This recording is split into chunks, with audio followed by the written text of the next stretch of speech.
Hello, hello, hello, and welcome to Courageously Kind. I'm Maddie. And I'm Liz. We're twin sisters and best friends. Together, we share stories of especially kind humans doing especially kind things, in hopes that these conversations motivate and inspire you to be kinder to yourself and others. When we're not speaking with an incredible guest, we'll speak directly from our hearts about what it means to us to be courageously kind.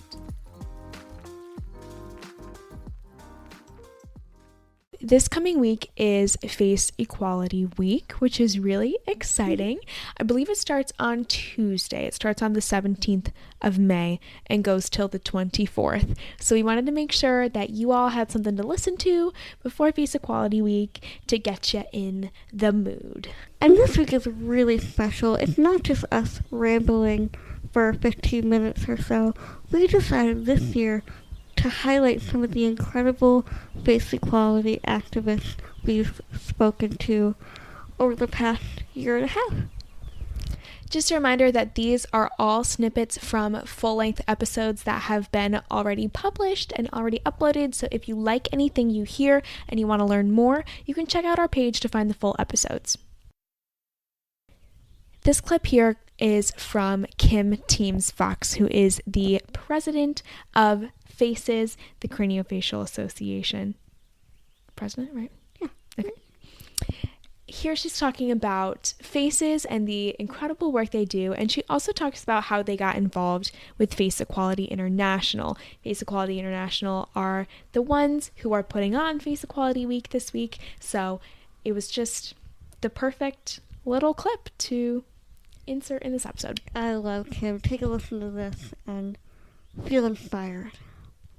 So really quickly, we talk a lot about FACES, but for our listeners who don't really know what FACES is, what are some things that you guys do to help families and kids? Okay. FACES, we help children and adult with craniofacial differences, whether it's accident, disease, or birth defect. Mm-hmm. We help them with financial travel. Many times families have to travel many miles to go to the craniofacial specialist they need to go to. Mm-hmm. And we help with lodging and food, parking, flight, things like that make it a lot easier because it takes, oh goodness, with insurance being so crazy, even if you're covered in insurance, you're still up to here in medical bills, right? Traveling. Sometimes a parent has to stay home for a while and not work, especially when the child is young, is still going through a lot of the surgeries and such. Right. So that's our main support. And then we information and support online and by the telephone and emails all over the world. We help financially in the United States, okay, but all over the world with information support. I get emails from Russia, I get emails from Egypt, I get emails from all over the world asking, I have a child that has APERS, where do I go? Or there's nobody in this country, helping them find resources, helping them find other nonprofits that are close to them. So doing things like that, talking to new parents that sometimes are calling right after they've had an ultrasound, finding out that their baby has a craniofacial difference. A lot of times for the parents, it's almost like the death of one baby and the birth of another because they're overwhelmed. They don't know what to think. They're afraid. They have so many questions. What if? So we help them through that. We connect them with other people. Information, other agencies, depending on what they're needing, help them find a selection of craniofacial centers that they can then interview and pick. We never refer. We give them the information. So questions to ask, how to talk to your doctor, because a lot of times they're young and a doctor, you're a doctor. Right, exactly. They're scared to death to say anything. So you're like, no, you need to ask questions. Here's some questions to ask. Here's some red flags if they don't want to answer these questions or if they're being weird. Think about that because you're going to kind of be growing with this team for a while, right? You're going to be with them, you're going to form a relationship. So we help them that way, how to find information support. And then of course there's Face Equality. And that is a very new thing. And I'm so honored that FACES was one of the founding members of Face Equality. Lynn Mayfield was still president at the time when we got a call from James Partridge. So we got this call from James explaining face equality, and Lynn knew who he was. I had really not heard of him. He was the founder of Changing Faces in the UK, because his face changed. He was a young man when he was in a fiery car accident, and one day he was just a young man with a regular face. The next day he was burned all over, lost some fingers. So his face changed. After in his book, he tells his story. Eventually he started Changing Faces, and then he retired. During the time at Changing Faces, they started face equality in the UK, and Taiwan really picked up on it as well. The Smile Foundation. I get them mixed up, but they'll come to me. But so James's dream then, after he retired, was to make it worldwide and to bring the case to the United Nations so that we have face equality, like race equality, all over the world. Some countries are protected a little bit more than others, like the United States. If you are discriminated because of a facial difference, you really don't have much legal things to stand on. You don't. Sometimes it's subtle, and sometimes it's obvious. It can be settled by being looked over because you look different, and they just assume, oh, they're not going to be any good, or they're not smart. And actually they're missing out on a lot of talent. And because that's unmined, that's gold mines of talent there. So face equality was just right on time, and we were like, yes, we want to be part of this. Yes. And what was wonderful about this really was, so Lynn went on to retire and I was president, and we had our first forum, face equality forum, in London right before the plague on 2019, right?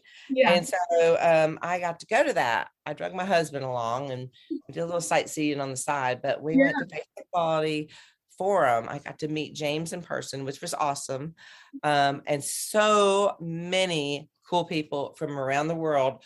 All these different nonprofits came together. And what we discovered was that we're all trying to help this group of people. Why reinvent the wheel? We need to help each other and share resources. And that was the biggest thing that came from that. We learned all kinds of things, but since that time, it's been tremendously helpful for me, because I can shoot an email to somebody in one of I have a guy, and I have a one in Czechoslovakia, one of the nonprofits. And, I can say, hey, I have somebody that's looking for somebody. Can you help them? Or, so I have people all around the world that can help. And it's all because of face equality. I just feel like it's so important. Our job is to help people. It's not to be worried about competition, about donations or sponsorships or who's going to be more famous. It's about, how can I help this person? And if it takes sending you somewhere else, that's where I'm going to send you. So this was wonderful with seeing all the nonprofits, and we really all agreed. And so we continue on with face equality. Once a year we have face equality week. We are working on an education hub. Actually, they have an education hub now on faceequalityinternational.org, I think. Awesome. What is else going on? I know we've got lots of things going on with that's worthy of checking up. So this next clip is from our friend LaDarius at The Healing Heart. And in this conversation, we talk all about the realities of living with a facial difference. It is true what he said, we still have a long way to go, but we can start just by being kind. I love it, and I loved LaDarius's optimism and outlook on things. It's really positive, really inspiring, and certainly uplifting as we go into Face Equality Week and are reminded that we still have so much work to do. Absolutely. My wife and I, we were out, and we were at this, we were getting something to eat at a restaurant. I'm not going to name the restaurant. But we were sitting there, we were just waiting on our food. And the manager, and we didn't know this was the manager at the time, he was kind of rallying up like the rest of the coworkers to come and point at me. And, they were visibly laughing at me, God. And, in that instance, these were adults. These were all adults, So I'm just sitting there. It didn't bother me that, that didn't bother me. Of course, I'm like, wow, we're still doing this. Right. Um, Exactly. but for my wife, it made her furious. Yeah. Because, and she was like, why doesn't it bother you? And I'm like, because I've been dealing with it all of my life.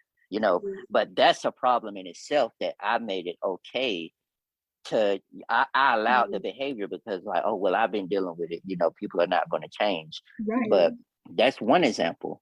Now, something that really did bother me, and it's crazy, both of these happened at the same restaurant, but in two different cities. This time it was a customer. Just somebody in there like me. And I'm sitting down, I'm eating my food, it's breakfast time. So sometimes I just like to go and sit by myself, spend some time with myself. Yeah. And it was a mother and a child. The child wanted to sit over there close by to where I was sitting at, because I was sitting by the little area where people can go play or whatever. They were all for it. And when I tell you, when they were getting ready to sit down, his mom took one look at me, I mean, staring like this, took her child, and they went all the way across the other end of the restaurant. Oh my God. Now that right there, that was something that bothered me, because children, they're innocent. And and that could have been a teachable moment. Exactly. It could have been a teachable moment. But she chose to, stare, and she's not obligated to do anything, of course. Right. But she chose to treat me as if, like I'm just a monster. That's how I felt. Like, these people really still look like that. And that was something that broke me that day. Yeah. Just because I'm just like, wow, like what was the reason? You could have said hi. I say hi back, Yeah. And like I don't want your pity or anything. I'm just human. I'm trying to get something to eat just like you. Exactly. And it just depends. So sometimes I handle it in a way where, it doesn't bother me, just brush it off my shoulder. And other times it'll just, like I said earlier, it'll take me back to that place, bullied or left out, or it's just something. And I try to just, most of the time I try to brush it off, but sometimes it's just like like I have feelings too. Right. So, Exactly. it's hard. It unfortunately sticks with you. Yeah. And Yeah. that you're a child, and I just like grown adults that don't have the awareness of like you said, that could have been a teachable moment. That could have been a really beautiful moment. Yeah. And I think, it's just a reminder that we still have work to do. We gotta keep going. We gotta keep talking about these things. Yeah. And making people aware of these things. We do. And I was just telling someone that the other day, it's like we've come so far, but it's like the further we get, it's still so much work to do. Do you ever feel like kind of burnt out from it? Do you ever feel like, why am I doing this? Where do we go from here? Does that ever get to you? No, I would say it's the opposite. I feel like I'm not doing enough. Yeah. I always feel like, okay, you're doing this, but you could do more. Yeah. So I wouldn't say I'm burnt out. I get that guilty feeling that I'm not doing enough. Well, you are definitely doing enough. You are doing incredible work. I appreciate that. And last but certainly not least, we spoke to Ashley from Cleft Love. Now, this is an episode that is not released yet. It's one of our episodes that we are pre-recording for the fall. So stay tuned for more of Ashley. We love Ashley. She's so sweet. So sweet. And in this clip, she talks about seeing someone else, particularly a young baby, with an untreated cleft or a facial difference for the first time. It's really beautiful how that encounter with someone that looked like her inspired her to do the incredible work that she's doing today. And it really is so inspiring to all of us to see her compassion and her love and her motivation. I feel like even from this little story, we can all absorb some of that motivation and inspiration too. Absolutely. So here's a little teaser from our episode with Ashley. I don't know. When I was in college at some point, I kind of went through this phase of really wanting to get involved somehow with the cleft community, but I didn't know how. I didn't know what to do. I didn't I was like, oh, I wonder if I can go on like a trip with a nonprofit or do something, but I didn't know how to go about it. So I just kind of like let that dream fizzle out. Mm-hmm. And then when, I don't know, maybe 7 years ago, I was in a grocery store, like doing my regular grocery shopping, and I look up and I see a baby whose cleft hadn't been treated yet in the shopping cart. And that was the first time that I had ever seen a baby with an untreated cleft in person before.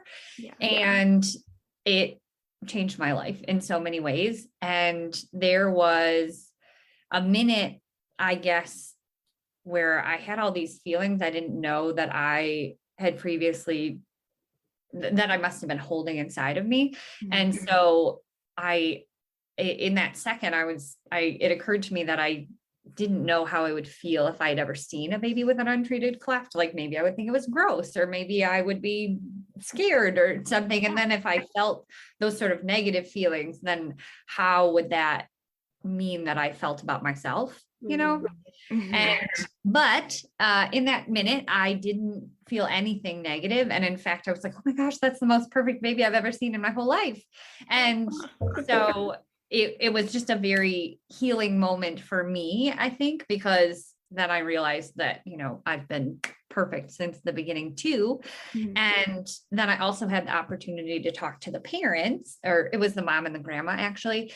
And they, I think it was really beneficial for them to see someone that was sort of on the other side of things.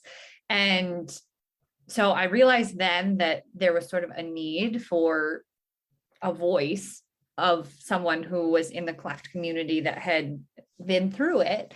And so I joined a cleft mom support group, and I just kind of like lurked around and watched for a while. And then I started posting about my life, and the support I got was overwhelming. And so then from there, I decided to start Cleft Love, which was a blog. It started as a Facebook blog, actually. And I was very resistant to switching over to any other social media platforms. Mm-hmm. So because I was convinced that if I posted in both places, then engagement would go down in one. Mm-hmm.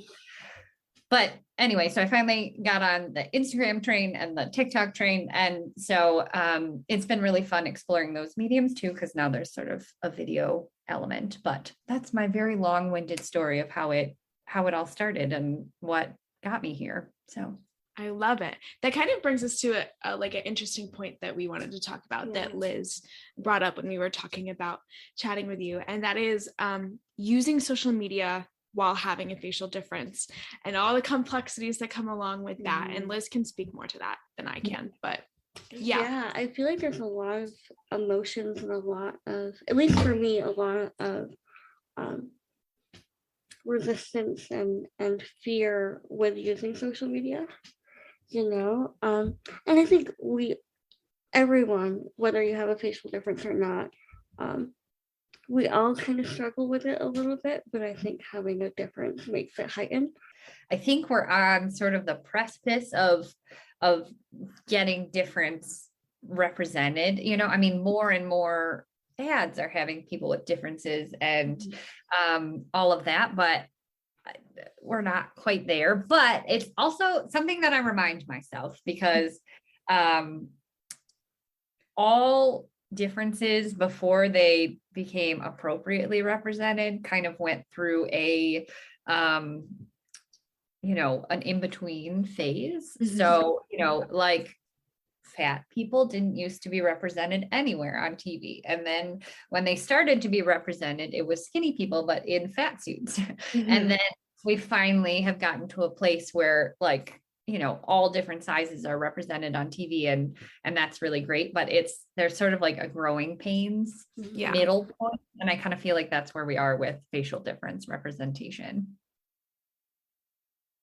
If you're looking for more ways to get involved in Face Equality Week this week, head over to faceequalityinternational.org for a bunch of resources and information there. Also, stay tuned on our Instagram. We'll be sharing things all week, and feel free to share things on your Instagram if you feel called to do so.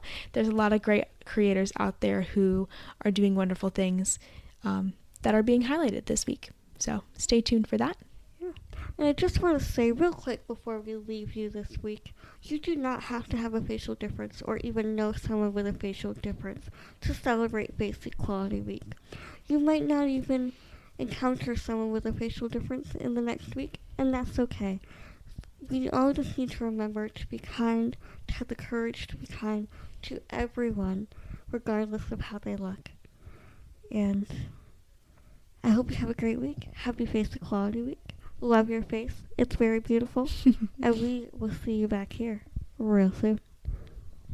We'd like to give a huge thank you to Anna Landscape Contracting for their support of Courageously Kind. Anna is a family-owned landscape contracting company in Berks County that has served Pennsylvania for over 35 years. If you're ready to get your landscaping project started, visit AnnaWaltLandscape.com or call 610-916-7070. Anna Landscape Contracting, beautifying Pennsylvania 1 yard at a time. Thank you so much for listening. If you like this episode, feel free to share it with your friends, your family, or anyone you think might like it too. And if you want to support the show, leave us a review on Spotify or Apple Podcasts. It really does help. Or check out our merch store at courageouslykind.org. Take good care, and we'll see you back here real soon.